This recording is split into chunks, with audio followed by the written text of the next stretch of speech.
இறை இயேசு கிறிஸ்துவில் அன்புக்குரிய சகோதர சகோதரிகளே, இன்றைய வாசங்கள் அனைத்தும் நாம் பகைவர்களை மன்னிக்க நம்மை அழைக்கின்றது. ஜான் குவாலிபட் என்ற புனிதரை இன்று நாம் கோவிலில் வைத்து வணங்குகிறோம்.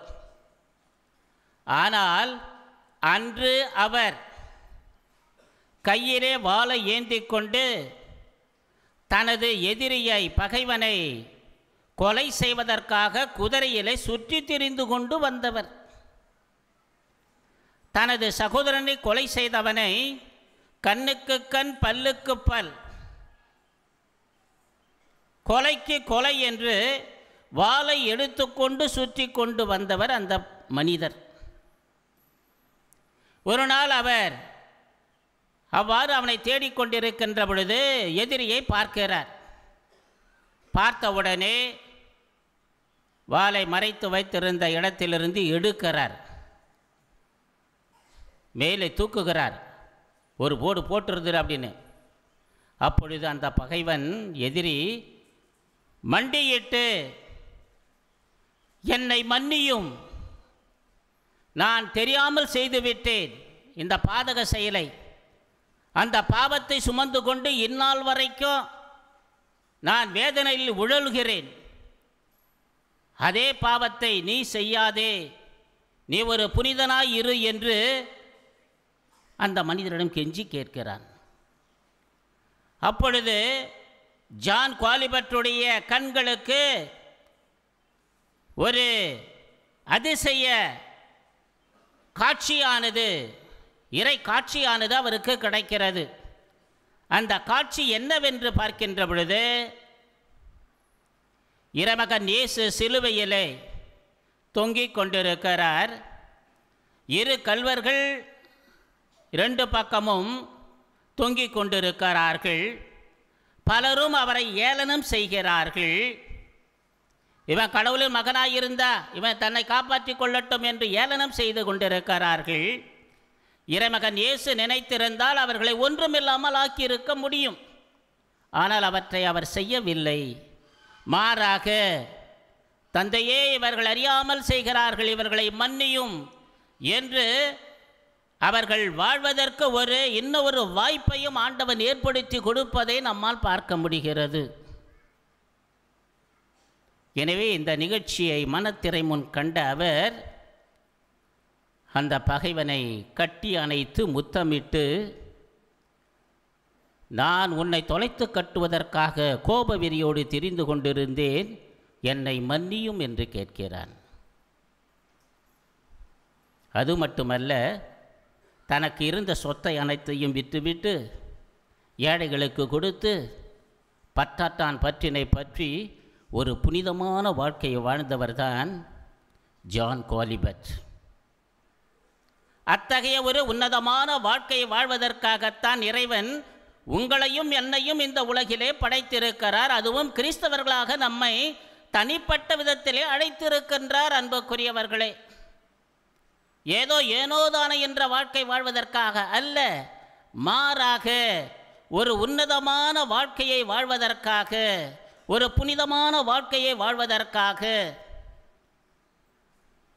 ஒரு மேலான வாழ்க்கை வாழ்வதற்காகத்தான் இறைவன் நம்மை இந்த உலகிலே படைத்திருக்கிறார். அன்புக்குரியவர்களே,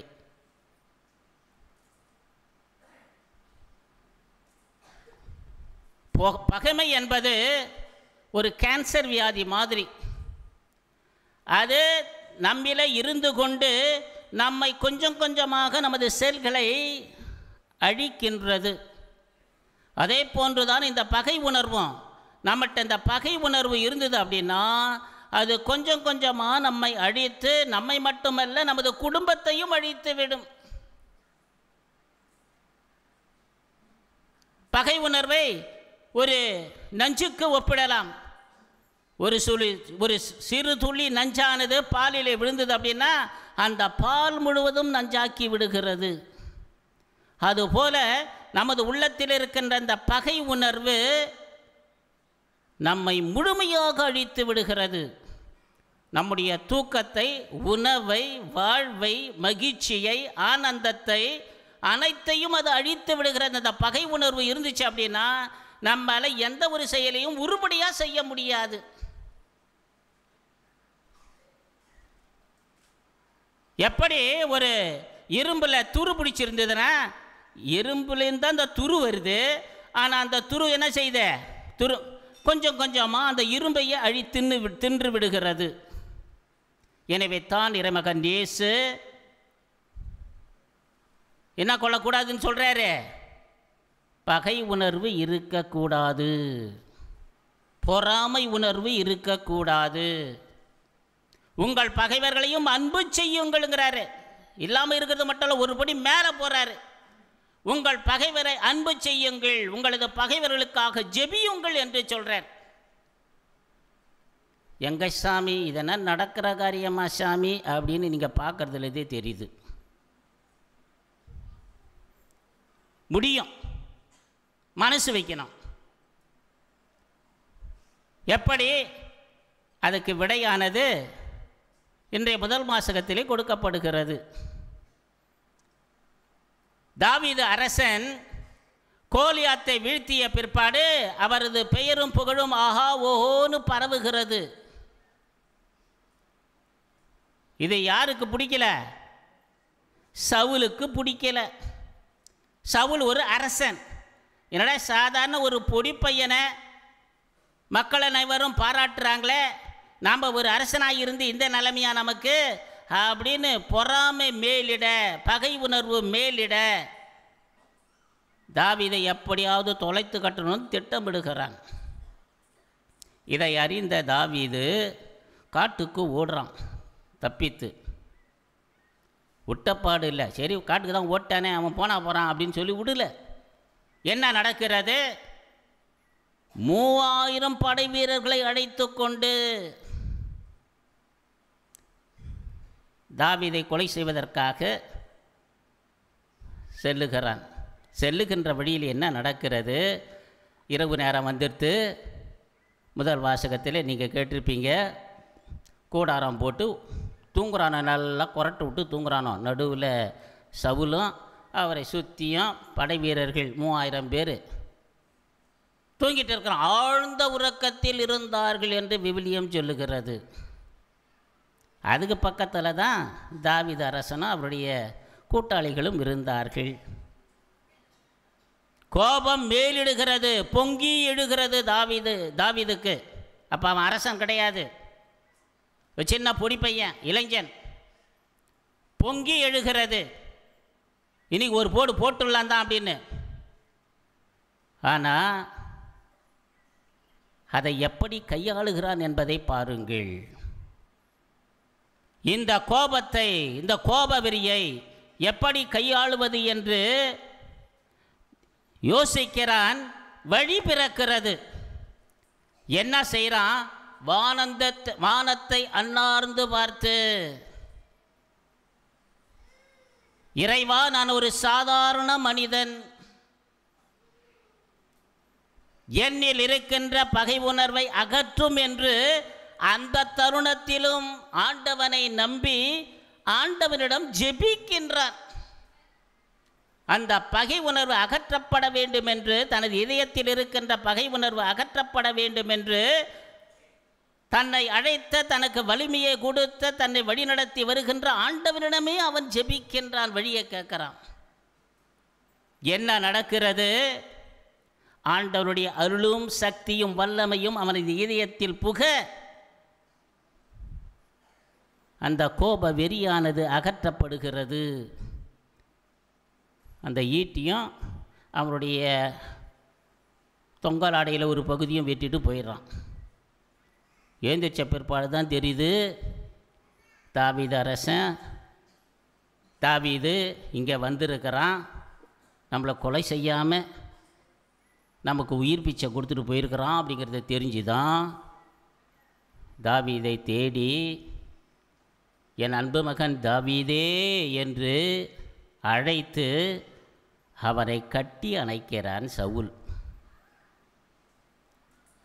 இந்த உண்மையான மனமாற்றத்தில் என்ன நிகழ்கிறது? ஆண்டவர் தாவீதை உயர்த்துகிறார். இஸ்ராயேல் மக்களுடைய அரசனாக அவனை நியமிக்கிறார். எப்பொழுது இந்த நிகழ்வு நடக்கிறது? நாம் மன்னிக்கின்ற பொழுது. அவர் மன்னித்ததால் ஆண்டவன் அவரது வாழ்க்கையை உயர்த்துவதை நம்மால் பார்க்க முடிகிறது. அன்புக்குரியவர்களே,